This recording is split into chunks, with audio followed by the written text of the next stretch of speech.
Hit TV అభిమాన ప్రేక్షకులకు స్వాగతం. నేను మీ నాగేంద్ర కుమార్. నిన్ననే సుప్రీంకోర్టు తాజాగా వెలువరించిన తీర్పుతో మొత్తం భారతదేశం అంతా ఒక్కసారి భగ్గుమంది.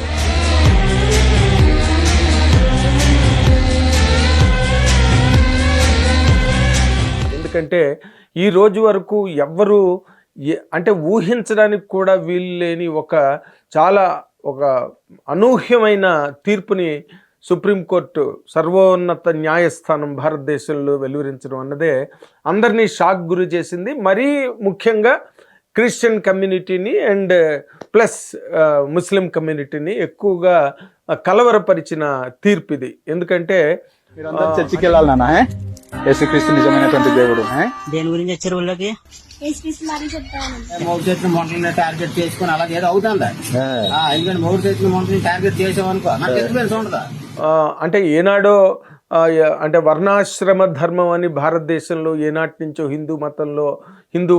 హైందవ ధర్మంలో ఉన్న పాయింట్ ద్వారా ఈ వర్ణాశ్రమ ధర్మంలో చాలామంది అట్టడుగు కులాల వారు లేదా వర్గాల వారు దానికి సంబంధించిన అనేక మంది ఈ సామాజికమైన అంటే వాళ్ళు పూర్తిగా అప్రెస్ అయిపోతున్నారు భారతదేశంలో. కాబట్టి వాళ్ళని లేదా వాళ్ళు కూడా పెరిగి పెద్దవాళ్ళు అవ్వాలి, అభివృద్ధి చెందాలి, అప్పుడే భారతదేశానికి ఒక ఓవరాల్ గ్రోత్ జరుగుతుంది. లేకపోతే ఒక సెక్టర్ అంతా కూడా డల్ అయిపోయి టోటల్గా డీస్టెబిలైజ్ అయ్యి అవి అనవసరమైన వ్యవహారాలకి దారితీస్తాయని ఆనాటి పెద్దలందరూ కూడా కాన్స్టిట్యూషన్ రాసిన సందర్భంగా అందరి పెద్దలు ఆ పాయింట్ని ఏకగ్రీవంగా ఒప్పుకున్నారు. అంబేద్కర్ గారు దాన్ని గట్టిగా బలపరిచి the architect of Indian constitution doctor B R Ambedkar గారు దాన్ని గట్టిగా బలపరిచారు. ఎందుకంటే ఈ అణిచివేత కార్యక్రమం వల్ల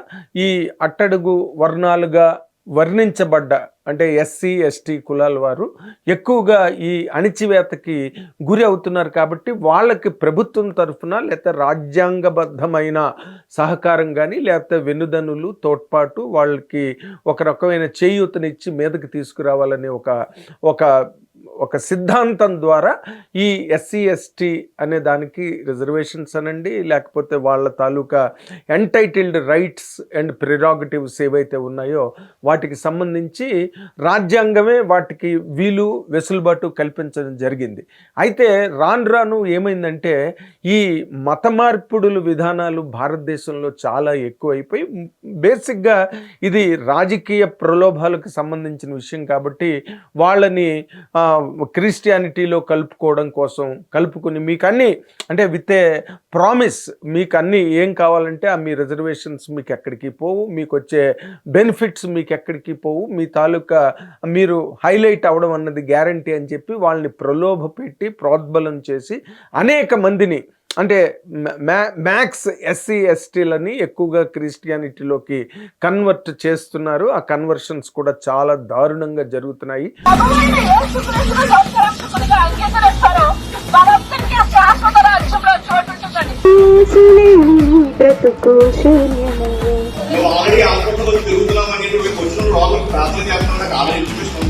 మనం ఆంధ్రప్రదేశ్లోనే చూసాం. ఒక మహానుభావుడు స్టేజ్ ఎక్కి అసలు ఊదరగొట్టేస్తున్నాడు అనమాట. గుంటూరు ఎవరి జిల్లా? క్రిస్టియన్ జిల్లా.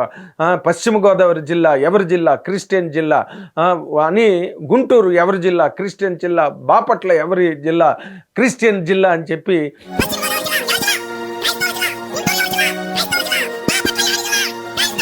అసలు మామూలుగా రెచ్చిపోలేదు స్టేజ్ మీద.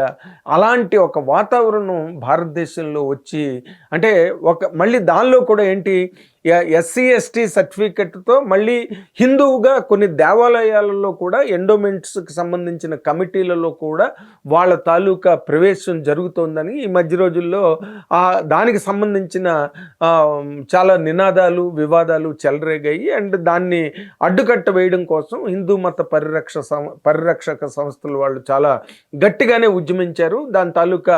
దాంతో ప్రభుత్వ పెద్దలు కూడా ఈ మధ్యనే తెలంగాణలో ఒక చోట ఒకటి జరిగింది. ప్రభుత్వ పెద్దలు కూడా మేల్కొన్నారు, ప్రభుత్వ అధికారులు మేల్కొన్నారు. వాటి మీద ఏదో రకమైన ఒక అన్వేషణ అయితే జరుగుతున్నది. వీళ్ళెవరు క్రాస్ చెకింగ్లు మొదలుపెట్టారనమాట దాని మీద.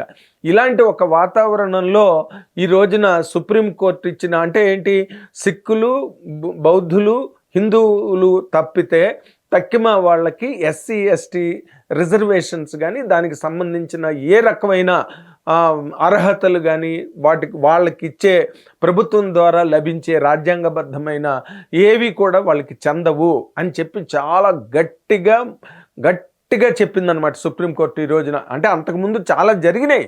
1950కి సంబంధించి ఆ రోజు వచ్చిన దానిలో కూడా ఈ మత మార్పిడి అన్న మాట అప్పటికి లేదు. ఎందుకంటే అంత మతాలు అంటే అంత కన్వర్షన్స్, ఫోర్స్ఫుల్ కన్వర్షన్స్ ఆనాడు జరగలేదు. ఎందుకంటే అప్పుడే భారతదేశానికి స్వాతంత్ర్యం రావడం, ఈ దేశాన్ని ఎట్లాగా పునరుద్ధరించాలి, ఒక దేశంగా, ఒక ఇండిపెండెంట్ కంట్రీగా ఎలా ఎదగాలి అన్న ఒక కాన్షియస్నెస్తో ఆ రోజున ప్రతి విషయాన్ని కొత్తగా అడాప్ట్ చేసుకున్న సందర్భంలో ఈ ఎస్సీ ఎస్టీ వాళ్ళు కూడా అణిచివేతకు గురి కాకుండా ప్రభుత్వ తోడ్పాటుతో వాళ్ళు కూడా అభివృద్ధి పదంలో పయనించి వాళ్ళు కూడా ఉన్నత స్థానాలకు రావాలి. అప్పుడే భారతదేశానికి ఒక బ్యాలెన్స్ వస్తుందని నమ్మిన మహానుభావులందరూ కూడా, రాజ్యాంగ నిర్మాతలందరూ కూడా దాన్ని సపోర్ట్ చేసి ప్రోత్సహించిన ఈ సందర్భంలో అది రాను ఎలాగైపోయిందంటే ఆఖరిని ఒక రాజకీయానికి ఒక ఆలంబనగా, ఒక రాజకీయ అస్త్రంగా మారిపోయి కన్వర్షన్స్ అనేవి దారుణంగా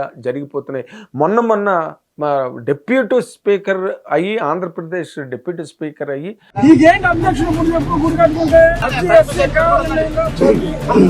సర్టిఫికేట్ కూడా ఉందండి. ఇక్కడ ఒక హిందువు కూడా లేడా? హిందూ లేడండి, అసలు అప్పుడు హిందూ లేడు.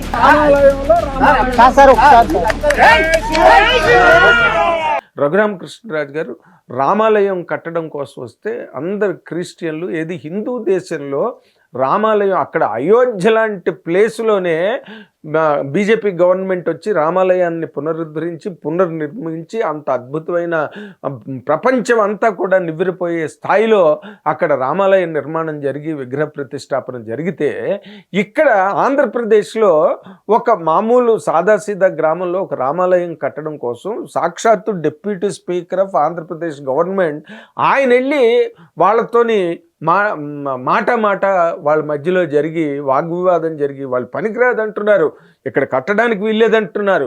అలాంటప్పుడు ఆయన ఎప్పుడూ అవన్నీ ఆ రెవెన్యూ కాగితాలన్నీ బయటకు తీసి ఇక్కడ రామాలయం ఉండేది, రామాలయం సైట్ ఇదని, అయోధ్యకి ఎంత గొడవ జరిగిందో ఇక్కడ ఆ చిన్న గ్రామంలో, ఆ చిన్న ఊళ్ళో అంత గొడవ జరిగిందా ఆ రామాలయం నిర్మాణం కోసం.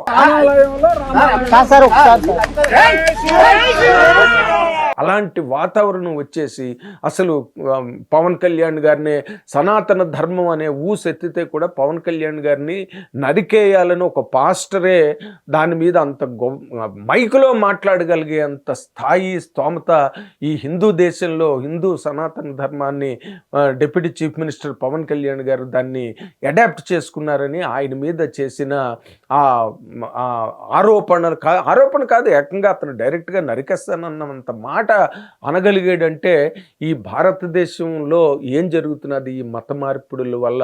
అంటే ఇక్కడ ఎవరు కూడా పుట్టుకతో ఆంగ్లో ఇండియన్స్ లాగా ఇక్కడ అలాంటి వాళ్ళు ఎవరున్నారు, అన్ని కన్వర్షన్సే. సో సుప్రీంకోర్టు మొన్న పాస్టర్ ఆనంద్ ఫ్రమ్ ఆంధ్రప్రదేశ్ ఆయన హైకోర్టులో వేస్తే, హైకోర్టు నుంచి సుప్రీంకోర్టు వరకు ఆయన వెళ్తే, ఇక్కడ ఆంధ్రప్రదేశ్ ఇచ్చిన తీర్పు ఏదైతే ఉందో, అంటే మత మార్పిడి జరిగిన వాళ్ళకి ఎస్సీ ఎస్టీ తాలూకా అర్హతలు ఏవి కూడా, రాజ్యాంగబద్ధమైనవి ఏవి కూడా వర్తించవు అని ఏపీ హైకోర్టు ఏదైతే తీర్పును వెలువరించిందో దాన్ని సుప్రీంకోర్టు గట్టిగా సమర్థించింది. దాన్నే నొక్కి వక్కాణించి అదొక లా కింద, ఒక చట్టం కింద చేసి పారేసిన ఒక సందర్భాన్ని భారతదేశం చూడడం అన్నది చాలా గొప్ప విషయం, గొప్ప పరిణామం. 370 ఆర్టికల్ ఎలాగైతే అక్కడ జమ్మూ కాశ్మీర్కి సంబంధించి అది ఎలాగైతే అబాలిష్ చేయబడిందో, అంత గొప్ప నిర్ణయం ఈ ఇండియాలో మన భారతదేశంలో హిందూ దేశంలో జరగడం అనేది చాలా గొప్ప విషయంగా ఈ రోజున మొత్తం ఆల్ నేషనల్ మీడియాస్ అన్నీ కూడా చాలా గొప్పగా మాట్లాడుతున్నాయి. ఈ విషయాన్ని కొంతమంది చాలా అప్పుడే దీని మీద ప్యానిక్ అయ్యి క్రైసిస్లోకి వెళ్ళి ఇలా జరుగుతున్నది. ఎందుకంటే ఇట్స్ ఎ ఫ్యాటల్, చాలా హార్డ్ బ్లో. ఈ పొలిటికల్ సిస్టమ్ను మొదటి నుంచి వచ్చిన దాంట్లో అంటే పోస్ట్ ఇండిపెండెన్స్ గవర్నమెంట్స్ అన్నీ కూడా వీటిని ఈ అరాచకాన్ని పెంచి పోషించి వాళ్ళకి ప్రభుత్వ పరమైన అన్ని రకాల మద్దతులు కల్పించడంతో ఈ భారతదేశంలో మత మార్పిడులు అన్నవి ఎక్కడ అడ్డు ఆపు లేకుండా నిరాటంకంగా జరిగిపోతూ మళ్ళీ ఓ పక్కనేమో ఎస్సీ ఎస్టీలు తాలూకు అన్నీ వాళ్ళకి రిజర్వేషన్స్ కావాలి, క్రిస్టియానిటీలోకి మారిపోవాలి. ఎందుకంటే అక్కడ క్రిస్టియానిటీ ద్వారా వచ్చే బెనిఫిట్లు చాలా ఉన్నాయి. ఎందుకంటే ప్రలోభ పెట్టి మీకు అది ఇస్తాము ఇది ఇస్తాము, ఒకవేళ మీరు క్రిస్టియానిటీలోకి మారినప్పటికీ కూడా మీకు ఎస్సీ ఎస్టీకి మీ దానికి సంబంధించిన రిజర్వేషన్లకు సంబంధించిన ప్రయోజనాలు వేటిని కూడా మీరు మిస్ అవ్వరు, మేము అన్నిటినీ మీ ఇంటికి తీసుకొచ్చి మీ గుమ్మంలో పేర్చేస్తామని చెప్పి రాజకీయ నాయకులే ఈ మత పెద్దలని అడ్డు పెట్టుకుని చేసిన ఈ దుర్మార్గపు ప్రక్రియ ఏదైందో దానికి సుప్రీంకోర్టు చాలా గట్టి చెక్కు పెట్టింది, గట్టి మొట్టికాయ పెట్టింది. ఈ మొట్టమొదటిసారి ఈవెన్ అంబేద్కర్ గారు కూడా ఈ అంటే రిజర్వేషన్స్ బేస్డ్ ఆన్ రిలీజియన్ అన్న పాయింట్ కావాలంటే అంబేద్కర్ గారు రాసినవి చదివితే మీకు తెలుస్తుంది. He always consistently resisted the reservations based on religion, warning that it is a fatal damage where the country goes into even further divisive or country డివిజన్కి సంబంధించి ఇది చాలా దారుణంగా ఇంకా డివైడ్ అయిపోతుంది కంట్రీ రిలిజియన్ బేస్డ్గా రిజర్వేషన్స్ ఉంటాయి అని చెప్పి అంబేద్కర్ గారు ఆ రోజే చెప్పడం జరిగింది. కాకపోతే ఏంటంటే ఆచ్ఛాదన లేకుండా దారుణంగా మత మార్పులు జరగడం.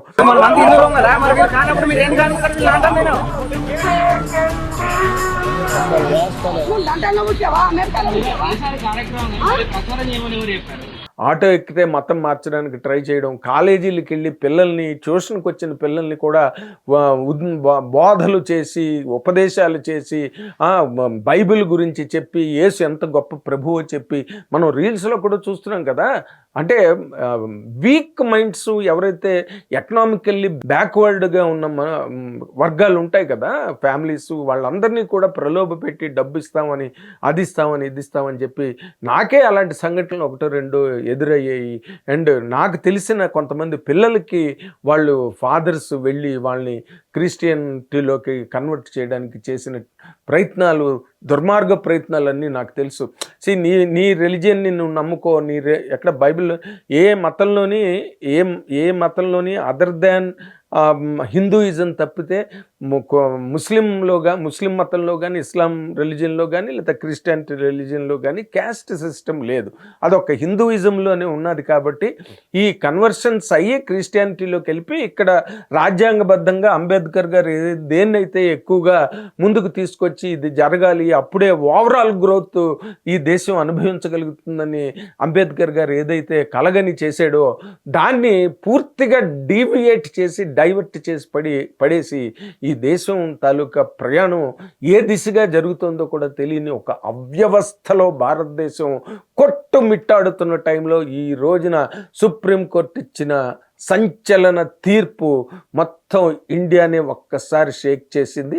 అండ్ ముఖ్యంగా ఎవరైతే ఆ బలహీనత, ఆ చపలత్వం ఉండి దీనివల్ల మనం ఇంకా ఫర్దర్గా మనం ఏమి చేయలేము, మనం చేతులు ఎత్తేసిన పరిస్థితి వచ్చింది, మనం దీన్ని ఏ రకంగా, ఎందుకంటే supreme court it is the president's prerogative, దేన్నైనా చేయాలంటే అది పైగా సుప్రీంకోర్టు వెలువరించిన తీర్పు కాబట్టి ఇంకెవ్వరు కూడా నోరు మూసుకుని దానికి తగ్గట్టుగా ఉండడమే తప్పితే వాళ్ళకన్నీ మళ్ళీ ఎస్సీ ఎస్టీ రిజర్వేషన్స్ తాలూకు ప్రయోజనాలు అన్నీ కావాలనుకున్నప్పుడు మళ్ళీ they can reconvert themselves into Hinduism. This is a Hindu country. Hindu దేశంలో ఇటువంటి ఒక పరిణామం ఇన్నేళ్లకైనా వచ్చినందుకు అందరం స్వాగతించాలి, అందరం హర్షించాలి. Thank you very much. Hit TV app, ఇందులో short news, live news, entertainment shows, movies, digital magazines తో పాటు మీ జిల్లా వార్తలను కూడా ఫ్రీగా చూడొచ్చు. ఇంకెందుకు ఆలస్యం, వెంటనే హిట్ టీవీ యాప్ ని డౌన్లోడ్ చేసుకుని ఫ్రీగా ఎంటర్టైన్మెంట్ పొందండి. Hit TV app. Hit TV app. Please download hit TV app. Hit TV యాప్ని ఫ్రీగా డౌన్లోడ్ చేసుకొని ఎంజాయ్ చేయండి. మీకు నచ్చిన ఎంటర్టైన్మెంట్ కోసం హిట్ టీవీ యాప్ ని ఫ్రీగా డౌన్లోడ్ చేసుకుని ఎంజాయ్ చేయండి. హిట్ టీవీ యాప్ని డౌన్లోడ్ చేసుకుని ఆస్వాదించండి, ఆశీర్వదించండి. ఇంతమంది సెలబ్రిటీలు హిట్ టీవీ యాప్ ని డౌన్లోడ్ చేసుకోండి అని చెప్తున్నారంటే ఎంత మంచి యాప్ ఆలోచించండి. అమెరికా అమెరికా అమెరికా అమెరికాలో చదవాలనుకునే వాళ్ళకి విశ్వసనీయమైన పేరు మన శౌర్య కన్సల్టెన్సీ. UK లో 1 year masters, UK లో 1 year masters, 2 years work permit up to 5 years visa. Contact Saurya Consultancy. Contact 89851 89851.